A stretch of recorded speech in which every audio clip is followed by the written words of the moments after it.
네, 감사합니다. 우리 하나님의 말씀 신약성경 에베소서 2장입니다.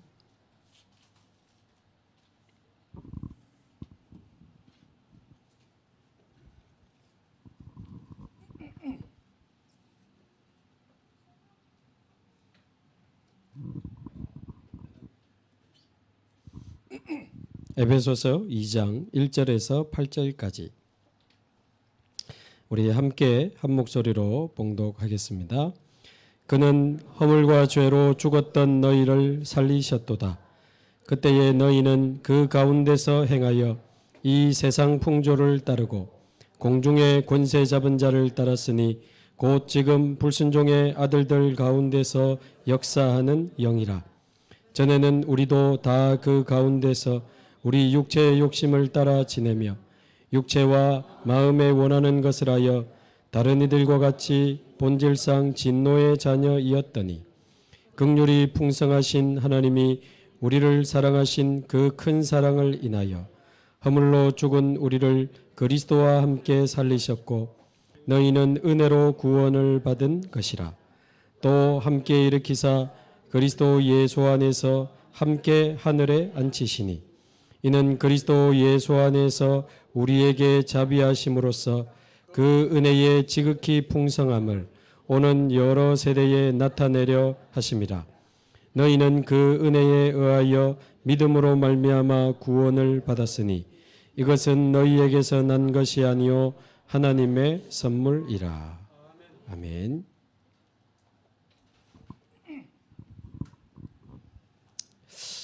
많은 사람들이 또 많은 교회가 성경적 전도 운동이 일어나야 된다고 말합니다만은 사실은 그 이전에 일어나야 되는 운동이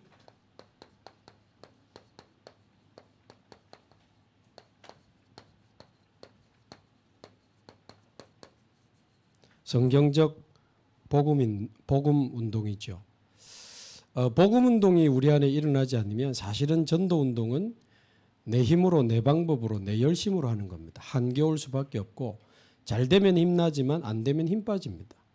그러나 복음이 살아 움직이는 운동이라는 것은 살아 움직이는 걸 말하거든요. 내 안에 복음이 살아 움직이는 사람은 결과 상관없습니다. 갑니다. 계속 갑니다. 안 돼도 갑니다. 죽어도 갑니다. 죽어도 기쁩니다. 그러니까 저와 여러분 안에 성경적 복음 운동이 먼저 일어나야 돼요. 전도하려고 하지 마시고 내 안에 복음 운동이 먼저 일어나야 됩니다. 내 안에 하나님 성경적 복음 운동이 일어나게 하옵소서. 우리 교회 안에 우리 성도들 속에 성경적 복음 운동이 일어나게 하옵소서. 때로는 교회 바람이 붑니다. 우리 교단에 큰 어려움이 옵니다. 흔들렸다. 그거 성경적 복음 운동 한 거 맞습니까? 사도행전에는 그래 안 되어 있습니다. 괜찮았고 넘어섰고 순교했습니다. 그러니까 전도 운동 이전에 죽어도 행복한 이 성경적 복음 운동이 일어나야 돼요. 아마 몇 주가 될지 조금 이야기를 계속하게 될 것 같은데 전도란 존 스토트라고 하는 이 목사님 전도자는 전도를 정의하기를 내게 임한 그리스도의 영광을 말하는 것이다. 그랬단 말이죠. 내게 임해야 될 거 아닙니까? 그리스도의 영광이 임해야 이제 말하는 건데 자꾸 전도하려고 하고 열매를 얻으려고 하고 결실을 자꾸 얻으려고 하다 보면 다시 말씀드리지만 잘 되면 힘나고 안 되면 힘 빠져요. 그거 아닙니다. 그래서 마태복음 16장 16절에 분명히 베드로가 예수님을 그리스도라고 고백했지만 맨 끝에 아직 나가서 전하지 마라 그랬거든요. 그러니까 예수가 그리스도라는 걸 알고 고백했지만 좀 더 기다리라 그랬습니다. 아는 거하고 실제로 그 복음이 나의 생명이 되고 나의 능력이 되고 나의 모든 것이 되는 그 시간표가 실제로 와야 되거든요. 진정한 복음 체험이 와야 돼요. 요즘 계속 본부에서도 이 복음이 실제로 나의 복음이 돼야 되거든요. 그게 안 되는데 우리가 막 전도를 무슨 열매 얻으러 가고 무슨 역사를 보러 가면 자칫 힘 빠질 수 있죠. 그런데 제대로 복음이 나의 복음 되고 복음 딱 체험하고는 마태복음 28장 16절 20절에 보면 이때는 모든 민족에게 가라 했잖아요. 진정한 복음 운동이 우리 안에 일어나야 됩니다. 사실 기도도요. 전도 운동 이전에 기도 운동이 일어나야 된다 그러잖아요. 사실 기도 운동도 그 이전에 복음 운동이 일어나야 기도가 됩니다. 내 안에 복음이 살아 움직이지 않는데 도대체 누구에게 무슨 기도를 합니까? 그 증거로 이 제자들이 예수님 십자가에 잡히시기 며칠 전에 겟세마네 동산에서 기도할 때 기도할 힘이 없었어요. 예수님은 땀방울이 핏방울이 될 정도로 기도하고 내려왔더니 뭐하고 있었어요? 졸고 있었거든. 마음은 원이로되 육신이 약하도다. 그 내용이 그 예수님 십자가 잡히시기 바로 그 전날 아닙니까? 근데 어떻게 사도행전 1장 14절 더불어 마음을 갖춰 오로지 기도에 힘쓰는 사람으로 바뀝니까? 요 사이에 복음 운동이 일어난 거예요. 진정한 복음 체험이 일어난 겁니다. 아니 도망갔던 베드로 아닙니까? 무서워가지고. 그런데 사도행전 3장 6절 내게 있는 것 네게 주노니 나사렛 예수 그리스도의 이름으로 일어나 걸어라. 이렇게 될 수 있는 복음 운동이 베드로 안에 일어난 겁니다. 내게 있는 것 네게 주노니 내가 만난 그리스도, 내게 임한 그리스도의 생명, 내게 주신 예수 그리스도의 그 이름, 그 이름으로 일어나 걸어라 그랬잖아요. 그러니까 전해주기 이전에 내 안에 살아있고 이게 가득해져야 되는 거 아닙니까? 쉽게 말하면 우리 교회 성도들이 전도운동 이전에 성도들이 막 복음으로 뜨겁고 가슴이 뜨거워지고 너무 행복하고 복음 너무 좋다 막 이래가지고 복음으로 막 충만해야 돼요. 그러면 전도운동은 넘쳐나게 되어 있습니다.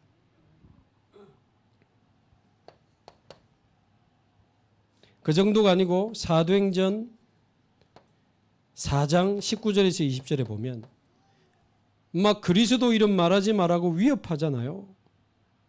이때 우리는 보고 들은 것을 말하지 하니 할 수 없다. 말하지 않고는 견딜 수 없는 이 복음 운동이 이 제자들과 베드로 속에 일어난 겁니다.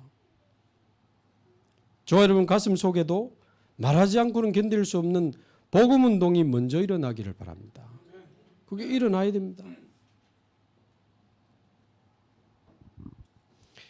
그 박진영 씨 이렇게 무슨 뭐 힐링 캠프인가 옛날에 나와서 이야기한 것 중에 그 짧게 편집한 영상이 하나 떠서 우연히 봤는데 자기는 음악이 너무 좋대요. 그래서 마약을 한 번도 생각해 본 적이 없대요. 원래 그런 쪽 음악하는 사람은 미국도 연결 많이 접할 가능성이 있는데 자기는 마약이 한 번도 생각난 적이 음악이 너무 좋대. 근데 표정을 보니까 약간 진짜인 것 같더라고. 그래. 우리는 복음이 너무 좋다. 예수님 너무 좋아. 예수님이 이렇게 좋고 복음이 이렇게 좋은데 우리가 무슨 마약이 필요합니까? 여러분하고 같이 전도하고 우리 교회가 일어나서 세계복음하고 이게 얼마나 기쁘고 행복한데 무슨 우리에게 도박이 필요합니까? 마약이 필요합니까? 그러니까 우리 안에 진정한 이 살아 움직이는 복음의 역사들이 일어나야 돼요.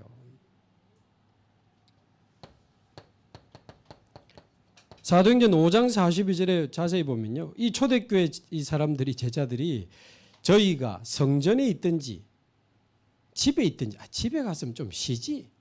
성전에 있든지 집에 있든지 예수는 그리스도라고 가르치기와 전하기를 그 말은 새신자들에게 가르쳐가지고 같이 전하러 간 거예요. 그런데 예수가 그리스도이심을 가르치고 전하는데 쉬지 아니하니라 그런 표현이 있어요. 이 말은 열심히 하라는 뜻이 아닙니다. 쉬지 아니하니라. 쉬지 않고 말하고 싶을 만큼 이분들 속에 뭐가 온 겁니다. 좀 시원해지는가 싶더만 와 이리 또 덥노. 근데 이래 더운데 또 현장 가는 분들은 누구야 도대체?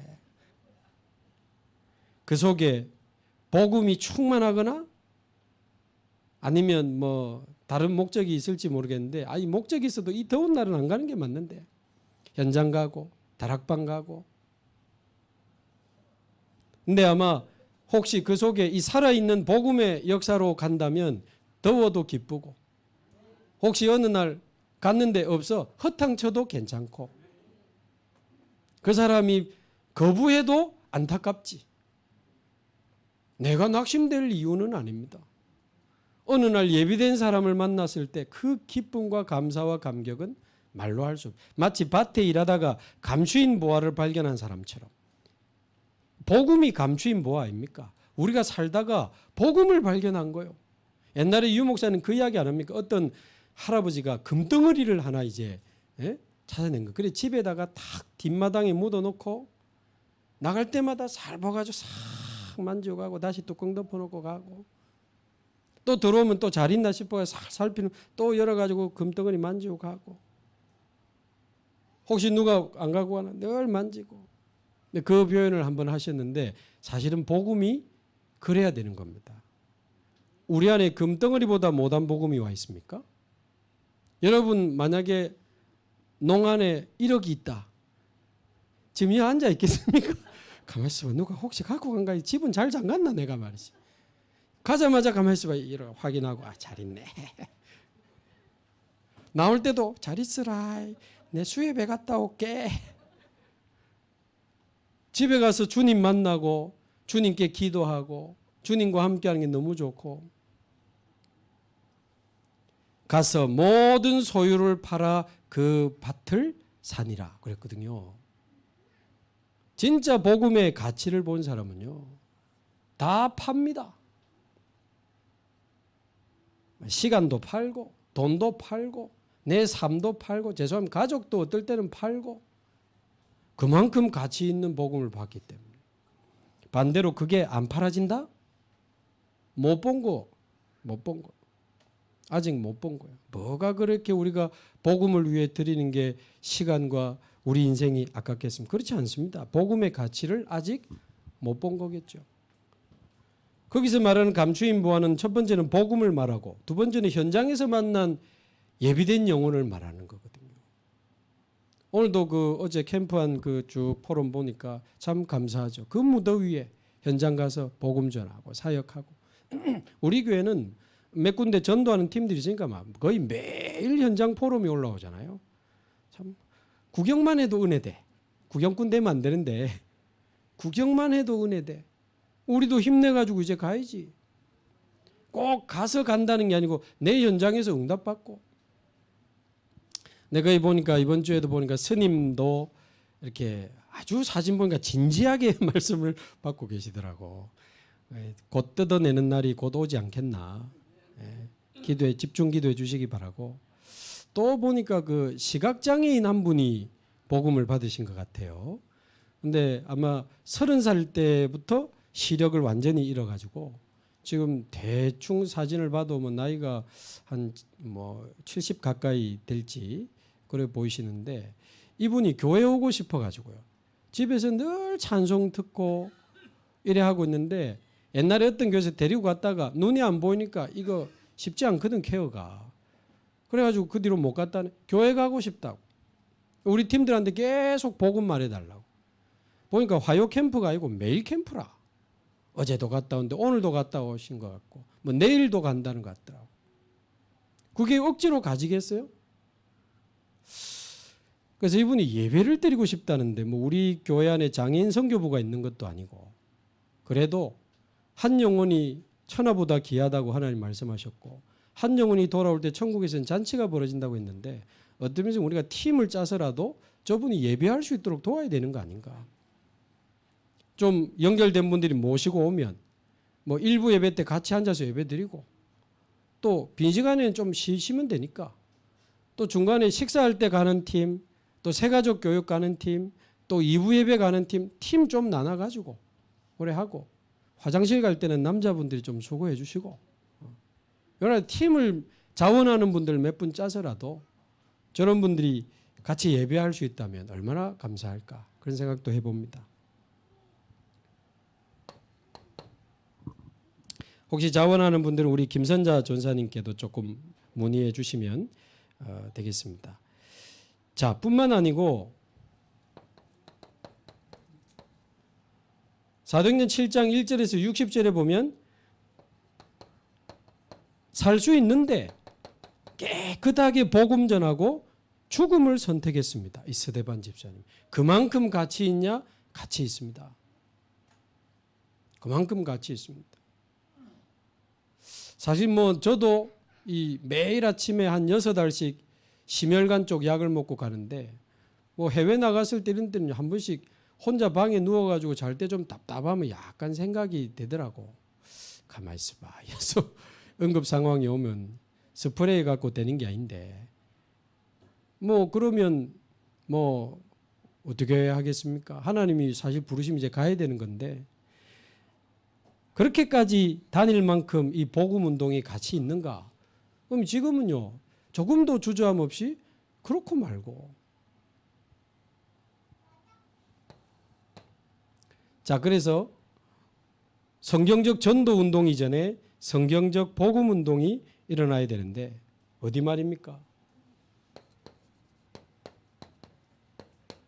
내 안에, 저와 여러분 안에 초대교회 그 제자들이 누렸던 그 뜨거운 이 그리스도의 복음이 저와 여러분 안에 살아 움직이게 되기를 바라고요. 우리 주원교회 안에 정말 성경적 복음 운동이 또 새롭게 일어나게 되기를 바랍니다.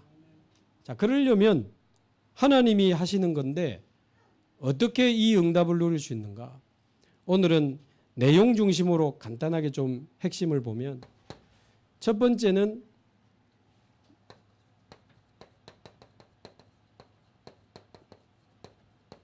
이게 보여야 되죠. 완전한 절망이 보여야 됩니다. 나와 세상에 대해서 여러분 완전한 절망을 보셨습니까? 아직도 희망이 남아 있습니까? 그러니까 하나님의 은혜가 아니고 하나님의 그 근원적 은혜가 안 보이는 거거든요. 오늘 은혜 받았습니다. 그거는 예배 때 그냥 신앙에 좀 도움이 됐다. 오늘 힘 얻었다. 뭐 그런 은혜, 그 은혜 말고 근원적 은혜. 완전한 절망이 보여야 하나님이 내게 주시는 근원적인 은혜가 내게 임합니다. 그래야 세상의 그 무엇과도 비교할 수 없고 바꿀 수 없는 이 절대적인 가치가 발견되는 거거든요. 가난해도 괜찮고 부유해도 괜찮고 병들어도 괜찮고 건강해도 상관없는 뭐 조금 저 사람은 아픈데 나는 건강하네. 그건 상대적 감사잖아. 뭐 아프리카는 밥도 못 먹는다고 하는데 우린 밥 먹으니 감사. 그건 상대적 감사잖아. 절대적 감사는 그 무엇도 상관없는 이 절대적인 이 가치, 이 절대적인 감사. 그게 우리 안에 일어나는 복음 운동이거든요.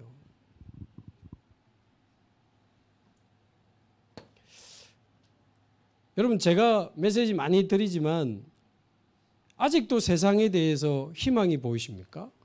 비관론자는 아닌데 저는 너무 세상이 절망적이라고 생각합니다. 왜 이렇게 우울증 환자가 많습니까?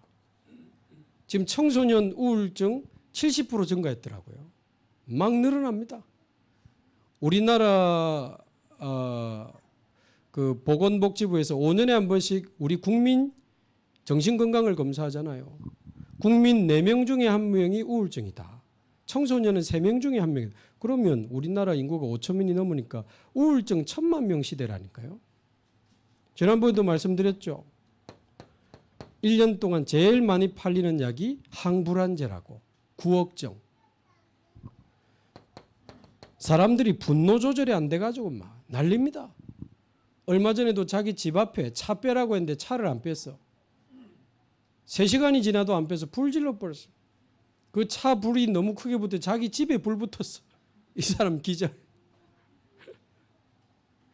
보복운전. 그렇죠? 막 이 사람 조절을 못해요.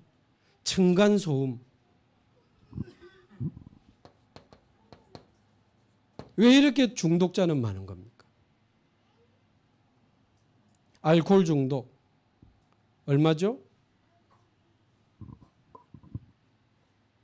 제가 볼 때는 집에서 술 안 먹으면 잠 못 자고 매일 술 먹는 사람까지 하면 너무 많아. 공식적으로 알코올 중독자가 153만 명이거든요. 그거밖에 안 되겠어요? 집에서 매일 술 먹는 사람 얼마나 많습니까? 도박 중독자 273만 명, 237만 명, 237. 딱 그 숫자 같더라고. 마약 중독자 약 100만 명. 게임, 인터넷 500만. 하면 1000만. 자살 충동, 자살 시도. 분명히 세상은 발전하고 요즘은 뭐 우주 시대를 이야기하잖아요.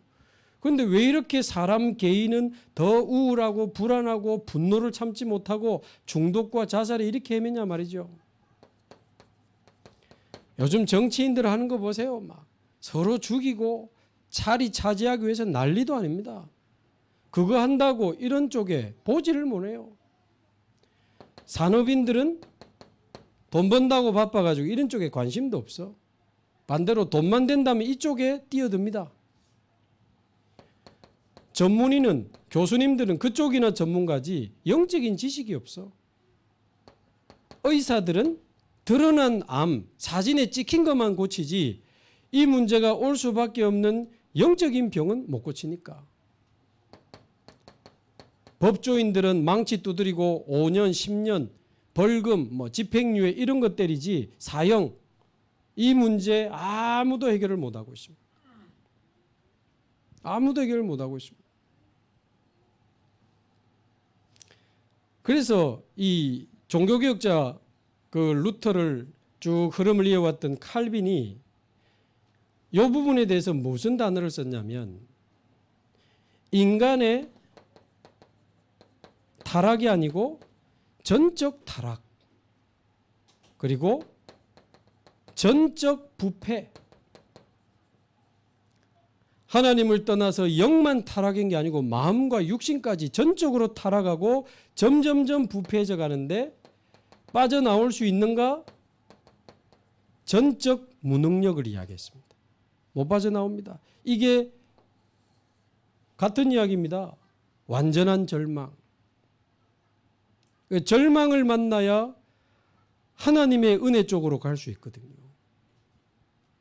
제가 이번 주 중에도 어떤 이제 가정에 신방을 가는데 그 남자분은 지금 복음 쪽에 이 뭔가 부딪히니까 자꾸 집중하는데 이 아내 쪽에서 이렇게 너무 이렇게 우리 팀들이 와가지고 자꾸 이래 하니까 너무 이렇게 세뇌시키는 것 같다. 자꾸 복음 이거를. 그래서 나는 절대 받아들일 수가 없다. 그러면서 제가 신방 가기 전에 문자가 따로 왔더라고. 속으로 아직 이걸 못 보셨구나. 본인 인생 자신 있는 거죠. 제가 요거 주러 갔습니다. 절망시키러 갔습니다. 첫 마디, 이 가정 너무 소중하기 때문에 나는 오늘 이 가정의 절망을 이야기하러 왔다. 세상 요렇고 당신들 요래 살아왔는데 과연 진짜 자신 있냐? 그러면 내가 가진 생각, 내 기준, 내 방법 가지고 살아온 지금까지 인생 어땠는데? 지금 상황이 어떤데? 앞으로 소망 있나? 내가 볼 때는 없어. 완전 절망 이야기하고 왔어. 이게 절망이 안 보이면 하나님의 은혜를 볼 수가 없습니다.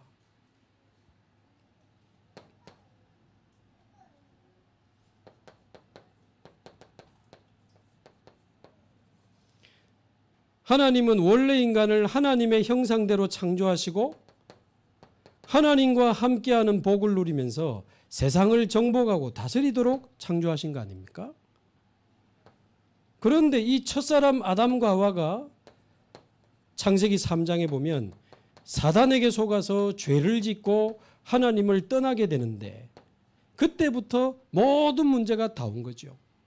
영은 죽어버리고 마음과 생각은 병들어버리고 내 힘으로 몸부림치다가 계속 실패와 고통이 오게 되는 거 아닙니까? 오늘도 우리 성도님의 이제 형제분에게 암 진단을 받은 분이 복음 전하러 왔는데 우리가 이래 살다가 영이 죽고 마음이 병들고 몸에 병까지 오는 거거든요. 근데 이게 지금 문제가 되는 거는 창세기 5장 1절에서 3절에 있는 것처럼 아담은 하나님의 형상대로 창조됐지만 이제 이 창세기 3장 이후에 아담의 모든 후손은 아담의 형상대로 태어났다고 분명히 3절에 나옵니다. 왜 창세기 1장을 우리에게 주셨을까요? 아담이 이렇게 창조됐는데 너희가 바로 아담의 후손이라고. 왜 창세기 3장을 주셨을까요? 너희들의 모든 그 문제의 근본 문제가 뭔지 보라고. 진짜 원수가 누군지 보라고 창세기 3장을 주셨어요. 그래서 창세기 5장 1절에 3절 창세기 3장 이후에 족보를 다시 정리해 주셨다니까요. 아담은 하나님의 형상대로 창세기 3장 이후에 모든 아담의 후손은 우리입니다. 저와 여러분 아담의 후손입니다. 아담의 후손은 아담의 형상대로 말하자면 창세기 3장의 영적 상태 그대로 가지고 태어난 겁니다. 어떻게 됐단 말입니까? 죽은 영. 영이 죽은 상태가 되고 창세기 3장 때부터 마음과 생각 속에 두려움과 불안, 미움과 원망, 상처와 집착, 또 많은 수고와 고통, 분노와 폭력, 살인 이런 모든 문제가 창세기 3장에서부터 시작이 된 겁니다. 그러니까 육신적으로도 스트레스 받으니까 너무 피곤하고 힘든 겁니다. 어느 날 육신에 병이 오고 생활도 무너지고 어느 날 몸부림치다가 죽음이 오고 이 지옥이라는 곳으로 가게 되는데 아까 우리 권사님도 기도했지만 후손에게 영원한 이 영적 문제가 대물림돼 버리니까 여기서 모든 문제가 다 와진 겁니다.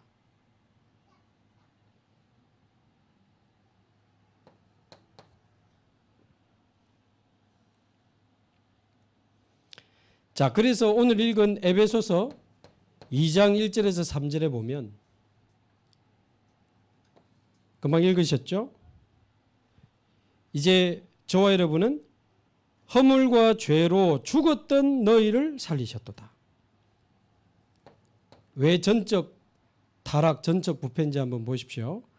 영이 죽은 상태가 되어버린 거고 자, 2절에 보면 너희가 그 가운데 생하여 이 세상 풍조를 따르고 공중의 권세 잡은 자를 따랐으니 이 마음과 생각은 세상 풍속을 따르고 공중 권세 잡은 자를 따라가는 상태가 됐기 때문에 말하자면 나를 위해 육신을 위해 성공을 위해 살아가기 때문에 본질상 진노의 자녀라.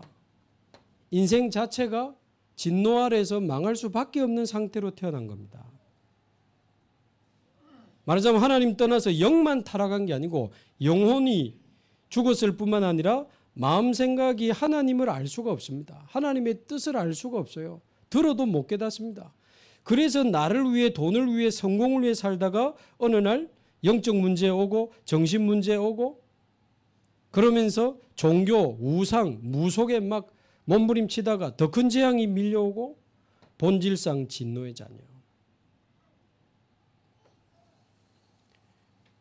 그래서 저와 여러분이 이 속에 있다면 그야말로 완전한 절망 상태죠.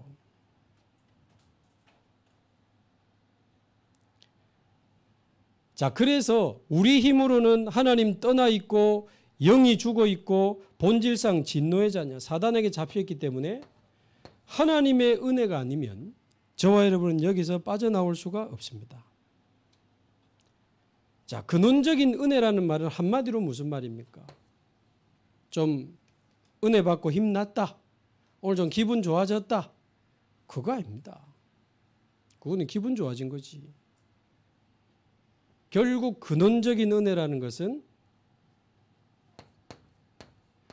예수가 그리스도라는 사실이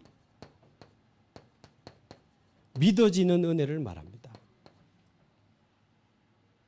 여러분, 이게 여러분에게 가장 가치 있는 근원적 은혜로 부딪혔다면 여러분 구원받은 사람은 확실합니다. 오늘 제가 그 암 환자분을 만나면서 처음 질문을 하나 했어요.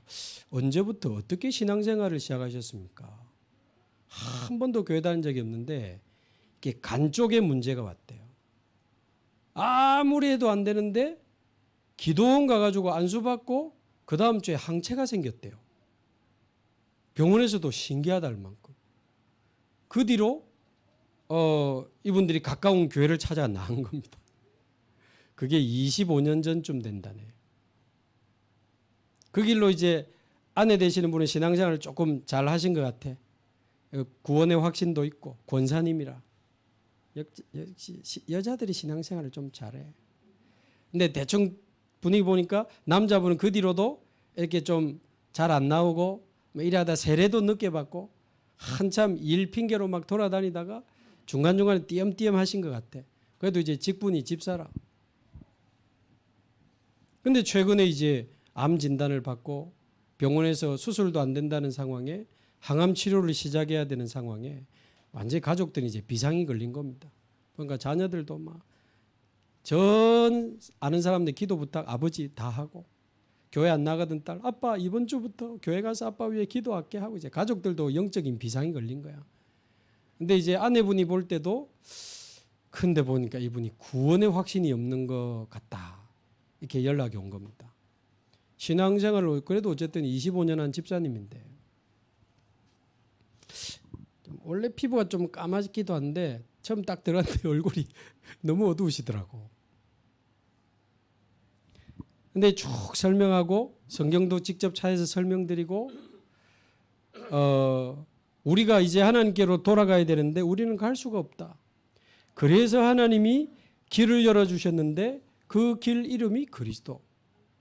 사단을 이기신 왕이요 죄를 해결하신 제사장이요 영원한 생명이 되시는 참 선지자. 근데 예수가 바로 그리스도다. 근데 이분이 한 번 듣고 얼마나 충분히 알아듣겠습니까? 근데 그때 이 성령의 역사로 알아들어지는 복음은 그분이 다 이해해서 믿는 거 아니거든요. 이 예수가 그리스도라는 이 복음이 이제 믿어진다면 자, 그분에게도 말씀드렸어요. 병 상관없이 병 낫고 뭐 이런 그 제가 그랬어요. 우리 병을 고쳐 주시는 게 복음은 아니다. 그래서 우리가 아프기 때문에 하나님 만나야 되는 건 아니다. 건강한 사람도 만나야 되고 우리가 돈이 급해가지고 하나님 만나야 되는 건 아니다. 부자도 만나야 된다. 왜? 하나님의 형상대로 원래부터 창조됐기 때문에. 여러분 원래 인간과 나를 알아야 내가 지금 어디가 문제 있는지를 알게 됩니다. 그래서 반드시 그걸 들이대야 돼요. 아, 내 나름 행복하다 하면서 살아왔는데 이거 아니구나. 원래 인간은 하나님 형상 가지고 하나님과 함께해서 세상을 살리는 인생으로 하나님 축복하셨는데 내가 이런 여러 가지 지금 문제 속에 지금 내가 빠져 있구나. 원래 인간과 나를 봐야 내가 지금 어디가 문제가 왔는지가 보여요. 창세기 3장과 나를 봐야 뭐가 보입니까? 내가 가진 문제의 근본 문제가 보이고 근본 원인이 보이고 진짜 원수가 누군지 보인다. 그래야 이 그리스도가 나를 위해 오신 분이라는 게 이제 믿어지기 시작하는 거거든요.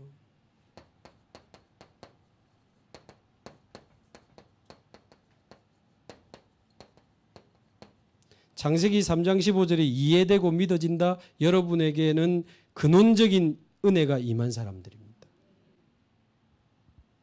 우리 스님도 이거 이해된다며. 근원적 은혜가 임한 거예요. 여자가 어떻게 아들을 하나님이니까 되겠네 그랬다 하더라고. 나도 듣는데 은혜 되더라고. 하나님이니까 되겠네. 이거 이해되면 그 사람 구원받은 사람입니다. 근데 반대로 이거 이해 안 되고 도무지 여자의 후손, 우리가 아담의 후손으로 모든 사람이 창세기 3장의 저주 아래 갇히게 된 거구나. 그래서 하나님이 길을 열어주셨는데 그 그리스도가 여자의 후손으로 오시는구나. 왜? 아담의 후손은 안 되니까. 이거는요, 너무 복잡하게 생각할 필요 저는 없다고 생각합니다. 하나님이 오시겠다는 뜻입니다. 하나님의 아들을 보내시겠다는 뜻입니다. 여자의 후손. 죄 없는 사람의 몸을 입고 이 땅에 보내야 죄 없는 사람이 죄인을 위하여 죽어야 그게 효력이 있지. 죄인이 죄인을 위해 죽어봐야 아무 소용없잖아요. 그래서 죄 없으신 하나님, 그 하나님의 아들이신 그리스도께서 그 참혹한 십자가를 지시기 위하여 이 땅에 오신 겁니다. 공식적으로 역사 기록에 나와 있습니다. 재판했던 빌라도가 죄 없다고 재판했어요. 예수님의 죄 때문에 죽은 거 아닙니다. 우리 죄를 위하여. 그분은 대신 우리 죄를 대신하여 십자가에 피 흘려 죽으신 여자의 후손으로 오신 그리스도. 뱀의 머리를 상하게 하리라. 사단의 권세를 깨뜨리신 참된 왕이라는 뜻 아닙니까?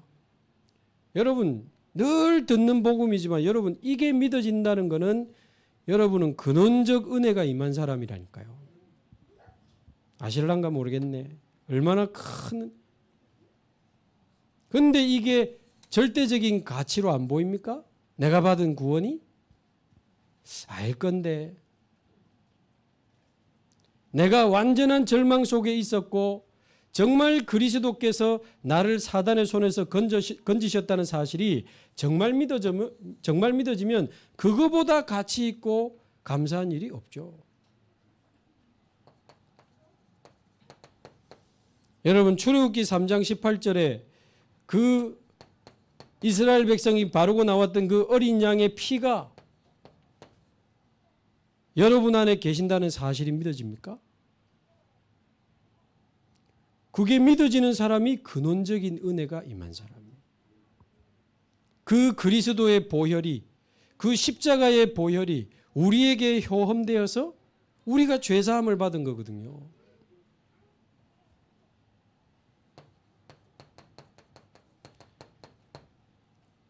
우리 인생을 사로잡은 모든 재앙을 유월시키는 그 그리스도의 그 십자가의 보혈을 우리 영혼에 바를 때 우리는 모든 죄와 재앙에서 해방되게 되는 것입니다. 이사야 7장 14절 임마누엘의 그 이름,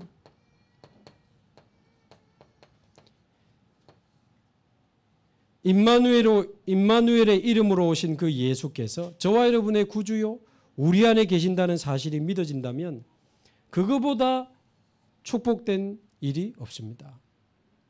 반대로 병도 나았어. 예수 믿어가지고 병도 낫고 갑자기 돈도 생겼어. 취직도 됐어. 그런데 만약에 이거 안 믿어진다? 그 구원받은 사람 아닙니다. 아닙니까? 구원받은 사람 아닙니다. 뭐 은혜 받았다 해놓고 어느 날 교회 떠납니다. 흔들립니다. 무너집니다. 이 속에 내가 있었다는 사실 앞에 정말 완전한 절망을 하게 되고 하나님의 유일한 길이 되시는 그리스도. 마태복음 16장 16절에 예수님은 그리스도시요 살아계신 하나님의 아들이시니이다. 이 그리스도가 나의 그리스도, 나의 주가 되신다는 이 사실. 그래서 계시록 3장 20절 우리가 마음의 문을 열 때 이 그리스도께서 성령으로 우리 안에 들어오시겠다 하십니다. 요한복음 1장 12절 영접하는 자 곧 그 이름을 믿는 자들에게는 하나님의 자녀가 되는 권세를 주셨으니.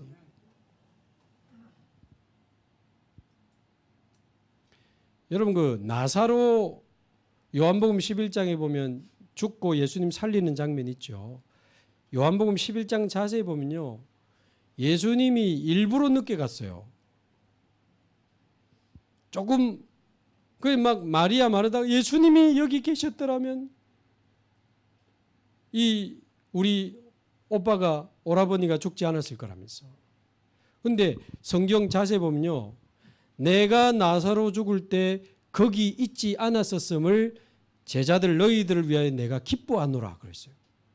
그게 무슨 말입니까? 만약에 나사로가 죽기 전에 있었으면 살려야 되잖아.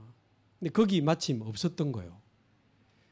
그러면서 이제 나사로가 죽은 그곳으로 가는데 성경에 보면 하루 이틀 사흘 나흘 죽은 지 나흘이 되고 냄새가 나나이다 그렇게까지 했거든요. 말하자면 완전히 죽은 다음에 갔어요. 죽을랑 말랑 할 때 간 게 아닙니다. 완전히 소망 없다는 게 나와야 그리스도로 나는 사는 겁니다.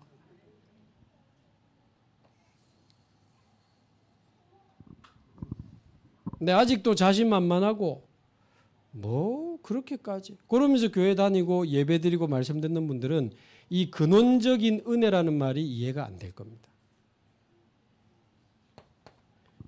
자, 그렇게 되면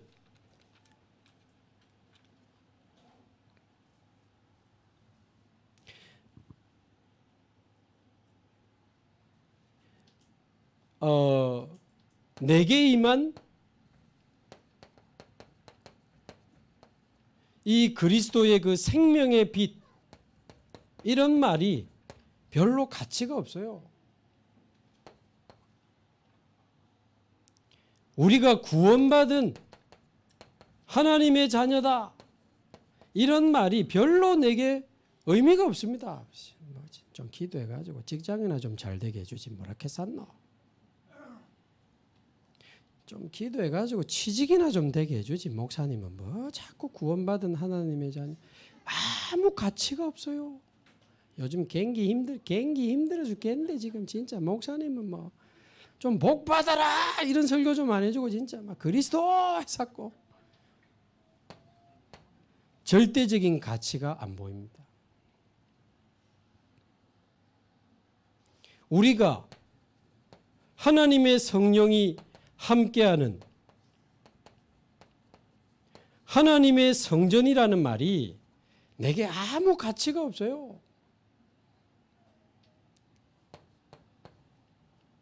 아까도 그 참혹한 십자가의 또 눈물 날랬네. 참다 혼났네.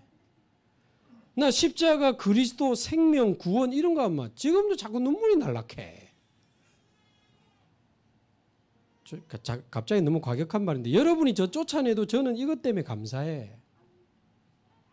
쫓아내려가. 지금 사실 제가 뭐 너무 분에 넘치는 힘과 지지를 받고 우리 세계복음 하는데 다 놔두고 나가서 해도 저는 그리스도 내 안에 계시고 나는 구원받은 하나님의 자녀 영원하신 하나님의 성령이 나와 함께 계시면서 나를 인도하시는데 내가 뭐가 모자랍니까?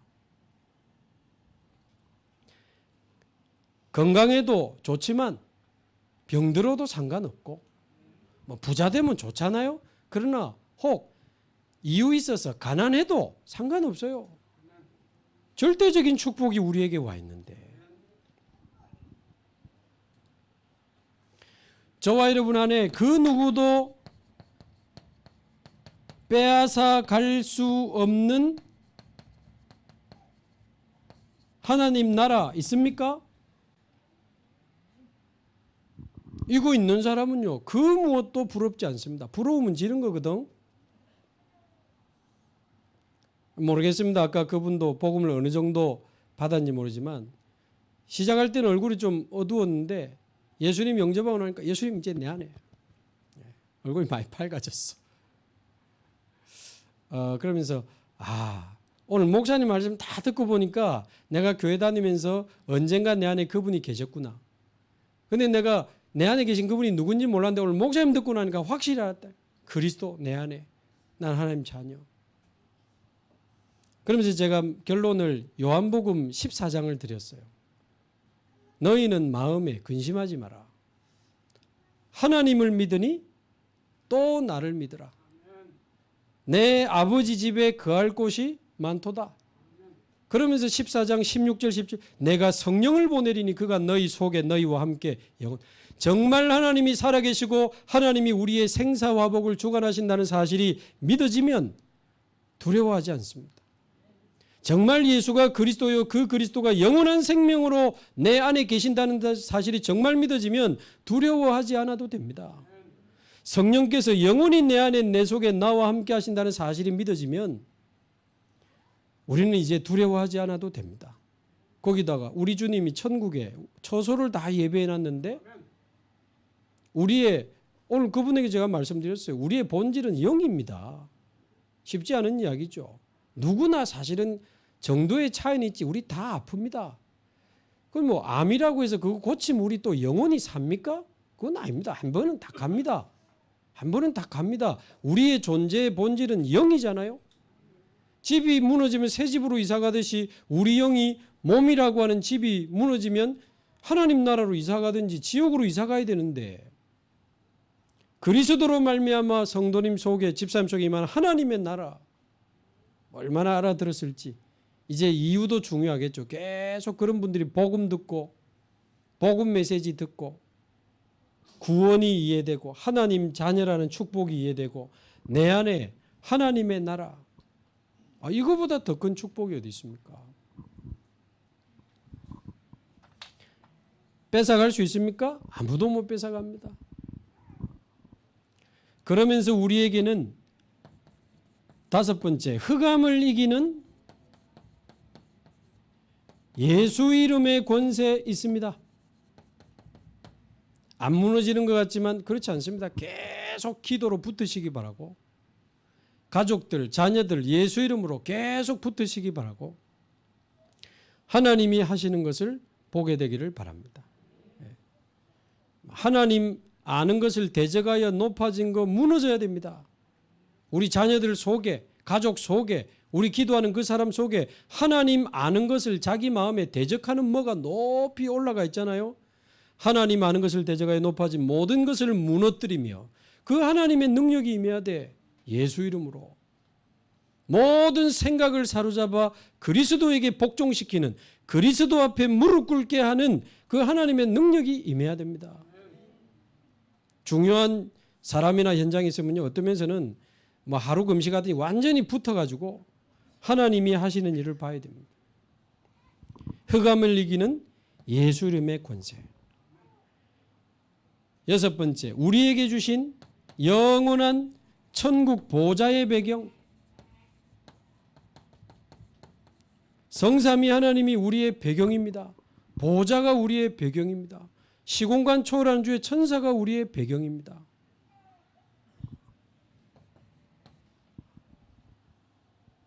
마지막 일곱 번째는 죽음도 상관없는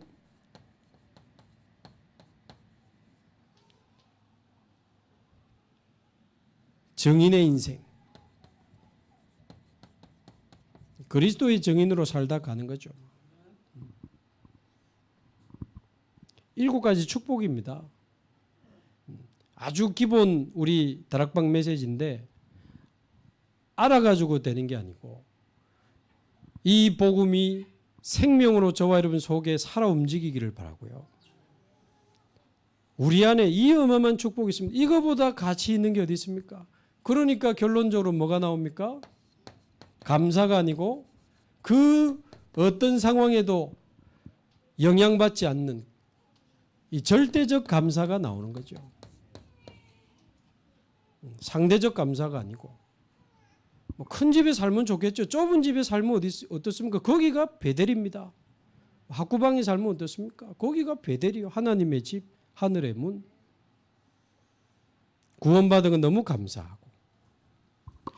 그래서 저와 여러분이 성경적 전도운동 이전에 성경적 복음운동이 내 안에 일어나도록 기도하시기 바라고, 우리 교회 안에 지식으로 아는 복음 말고 살아 움직이는 이 복음의 능력이 저와 여러분 속에 가득해지기를 주님의 이름으로 축복합니다. 우리 같이 한번 기도하겠습니다. 오늘 말씀 붙잡고